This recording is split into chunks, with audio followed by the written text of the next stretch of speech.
आज मैं आपको मिलवाने जा रहा हूँ लाहौर की उन दो होनहार बहनों से जो दोनों डॉक्टर हैं। दोनों ने इकट्ठे सीएसएस किया, कितनी मेहनत की और ये कामयाबी कैसे हासिल हुई। तैयारी ऐसे ही बस शुरू की थी, कंबाइन इस तरह से हो गई कि उसने तैयारी करा दी और फिर हम दोनों पेयर हो गए। सोचा हुआ था कि अगर कोई लिस्ट आएगी तो वो भी कहीं देखेंगे। इवन रिटर्न की लिस्ट थी तो इसके पास थी, मैंने कहा मैंने नहीं देखनी, अगर तुम कहोगी नाम आ गया तो फिर मैं देखूंगी।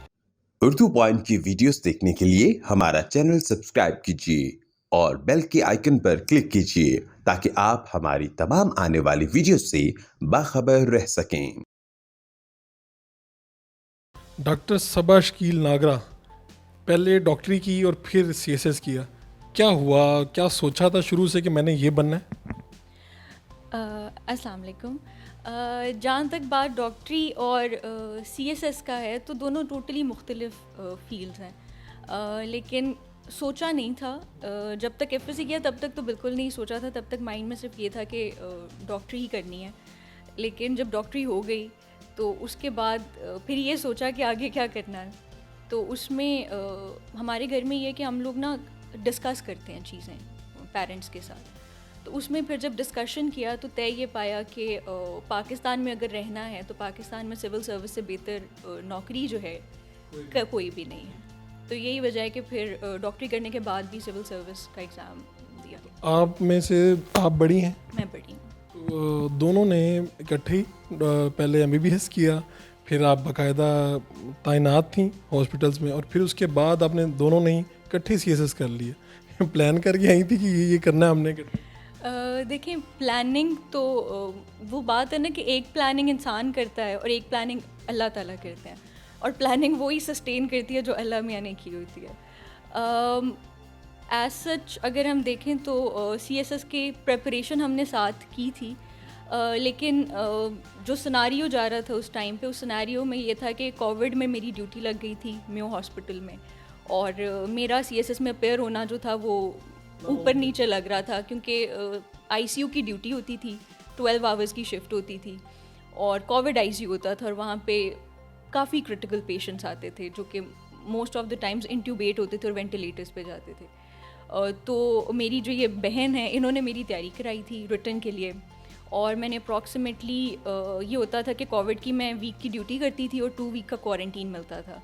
तो उसमें जितनी भी मेरी प्रेपरेशन रिटर्न की स्पेशली हो सकी वो ये नोट्स बनाती थी और उसको फिर मुझे समझाती थी और करवाती थी।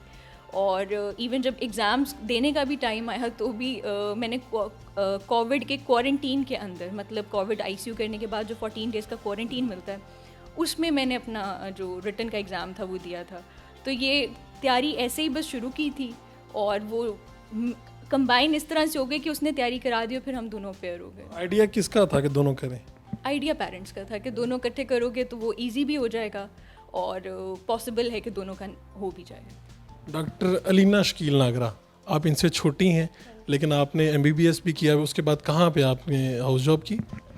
मैंने मेयो हॉस्पिटल में हाउस जॉब की थी और अपनी हाउस जॉब के बाद मैंने ब्रेक लिया था और उसमें 6 मंथ्स में फिर मैंने प्रेपरेशन की थी और फिर फरवरी 2021 में अपीयर हुई थी मैं। ये आप दोनों का ख्वाब नहीं था, ये आपसे ज़्यादा आपके पेरेंट्स का ख्वाब था? जी बिल्कुल। तो आपके क्या फैमिली में इससे पहले भी कुछ सीएसपीज मौजूद हैं? नहीं, हम लोग फर्स्ट हैं। फर्स्ट है। अपने ख़ानदान में, पूरे ख़ानदान में आप दोनों पहली अफसर बनी। जी। क्या समझती हैं कि क्या है? आपकी मेहनत है, वालिदैन की दुआएं हैं, क्या है कि जो रंग लाई है? एक तो पेरेंट्स की दुआएं बहुत ज़्यादा मैटर करती हैं और दूसरा ये है कि आपकी लक भी होती है इसमें। तो कितनी मेहनत की आप? मेहनत 6 मंथ्स की थी, लेकिन मुझे लगता है कि उसमें इम्प्रूवमेंट की जा सकती थी और ये दुआएं हैं जिन्होंने हमें सेव कर लिया। कितना आपने, आपके ख्याल में आम तासुर तो ये है कि बहुत पढ़ना पड़ता है इसके लिए, आपने कितना पढ़ा है? अब मैं खैर उसको क्वांटिटेटिवली तो नहीं बता सकती, लेकिन यह है कि क्वालिटेटिवली मतलब क्वालिटी वर्क करना चाहिए। अगर आप इश्यूज़ देखें तो वो बहुत ज़्यादा डाइवर्स हैं और बहुत ज़्यादा हैं, उनमें आप जितनी डेप्थ में जाते जाते हैं वो तो बढ़ता ही जाएगा नॉलेज, लेकिन यह है कि थोड़ा स्मार्ट वर्क करना होता है और सब्जेक्ट्स को कोरिलेट करना होता है एक दूसरे से। कहाँ पे आप दोनों को लगा कि यार हम दोनों इकट्ठे ही निकल जाएंगे इसमें से? ये तो बस ये एक डिज़ायर होती है बंदे की, वो कहते हैं ना कि फर्स्ट डिज़र्व देन डिज़ायर। तो ख्वाहिश तो हर बंदा करता है और मेहनत ही होती है जो इंसान कर सकता है, तो बस हमें था कि बस मेहनत कर लेते हैं, आगे बस दुआएं निकाल लेंगे। पहले रिजल्ट किसने देखा और किसे बताया?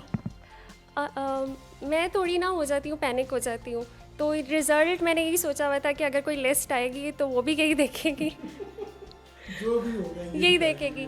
इवन रिटर्न की लिस्ट थी तो इसके पास थी, मैंने कहा मैंने नहीं देखनी, अगर तुम कहोगी कि नाम आ गया तो फिर मैं देखूंगी। और एलोकेशन की भी मैंने 1 महीने पहले सोच लिया हुआ था कि अगर कोई लिस्ट आएगी तो यही देखेगी। मैं हॉस्पिटल में थी, मैंने शौकत खानम में जॉब स्टार्ट की हुई थी और मेरा फर्स्ट डे था दोबारा रीजॉइनिंग का, तो इन लोगों को पता चल गया हुआ था और मुझे नहीं पता था, तो मैं घर आई तो मुझे तब पता चला कि मतलब एलोकेशन हो गई है हम लोगों की। आपने ये सोचा था कि हम दोनों ही बन जाएंगे इकट्ठे? नहीं सोचा नहीं था। आप दोनों में से ज़्यादा शरारती कौन है? वो ज़्यादा शरारत। आपने तो डबल मेहनत की है, खुद अपने लिए भी की है और इनको भी तैयारी करवाई जैसे वो कह रही। उससे ये होता है कि मतलब मैं नोट्स वगैरह बनाती थी तो जब मैं इसको पढ़ाती थी तो वो रिवाइज़ हो जाता था मेरा। मुझे एक बंदा चाहिए होता है जिसको मैं मतलब बताऊं और मेरा अपना रिवाइज़ हो जाए। कहीं पे आपको 2 बहनें 2 भाई देख रहे होंगे जो इकट्ठे आपस में मोहब्बत करते होंगे, वो भी सोचते होंगे हम इकट्ठे कर लें, तो उनको क्या कहना चाहेंगी? तो कर ले, ये कहना चाहेंगे कि कर लें, कर ले। उनमें से कोई एक अलीना बने और कोई एक सबा बने। हाँ, पॉसिबल है। शकील नागरा साहब, आपकी दोनों बच्चियां पहले डॉक्टर बनी और फिर अब दोनों अफसर बन चुकी हैं, तो क्या जब रिज़ल्ट आया आपने कैसे सुना, कैसे पता चला? बिस्मिल्लाहिर्रहमानिर्रहीम। सर ये हमारा मियाँ बीबी का ख्वाब था कि हमारी बेटियां, क्योंकि बड़ी बेटियां हैं हमारी, बेटा छोटा है, तो कि ये बड़ी हो, माशरे में इनकी इज़्ज़त हो, इनको अल्लाह तरक्की दे, ये माशरे में कोई मुकाम हासिल कर लें।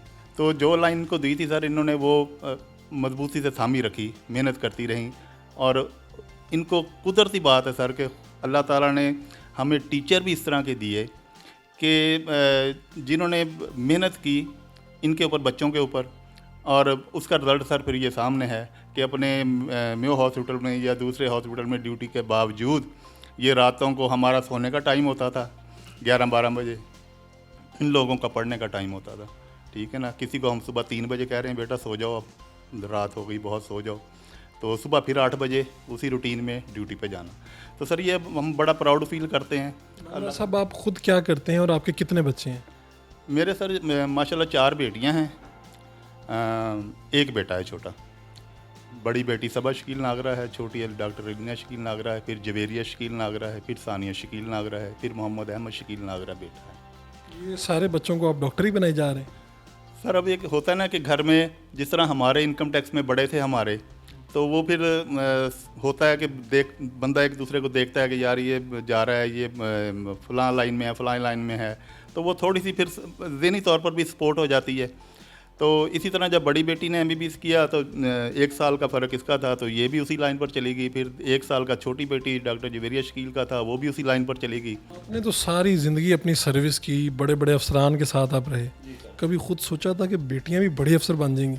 सर मेरी शुरू से बड़ाई साहब ज़्यादा फ़ीमेल ऑफिसर के साथ ही पोस्टिंग रही है, और जिस ऑफिसर के साथ मेरी पोस्टिंग हुई है 4-5 साल से कम में मैं जाता ही नहीं था वहाँ से। वो AC से DC होती थी, DCIT से एडिशनल कमिश्नर होती थी, फिर उनकी पोस्टिंग आती थी तो फिर मेरी भी पोस्टिंग कहीं और हो जाती थी। लेकिन अल्लाह ताला का ये मुझ पर बड़ा एहसान है कि फ़ीमेल ऑफिसर CSS करके आती थी, उनके साथ मेरी हमेशा पोस्टिंग उनके साथ होती थी, और उनसे ही सर मैंने, बल्कि सच्ची बात है कि उनसे ही कुछ चीज़ें चुरा के मैंने ना डेवलप की है अपनी बेटियों में। उनको देख के ही मैंने अपनी बेटियों की जो है तरबियत की है। आप क्या उन पेरेंट्स को क्या कहना चाहेंगी जिनकी बेटियां हैं और वो उनको पढ़ाना चाहते हैं, आगे लाना चाहते हैं, उनके लिए क्या मैसेज देना चाहेंगे? बड़ा साहब आपके चैनल के तवासा से मैं यही कहूँगा, लाखों दुनिया देखती है कि खुदारा कंप्रोमाइज़ ना करें। इसके जो तालीम है ना, particularly with reference to education, कि बेटियों की तालीम बेटों के मुकाबले में उसको कंप्रोमाइज़ ना करें। बेटियों को आप तालीम दें, अच्छी तालीम दें, वो आपका नाम रोशन करेंगी, वो आपकी पहचान बनेंगी।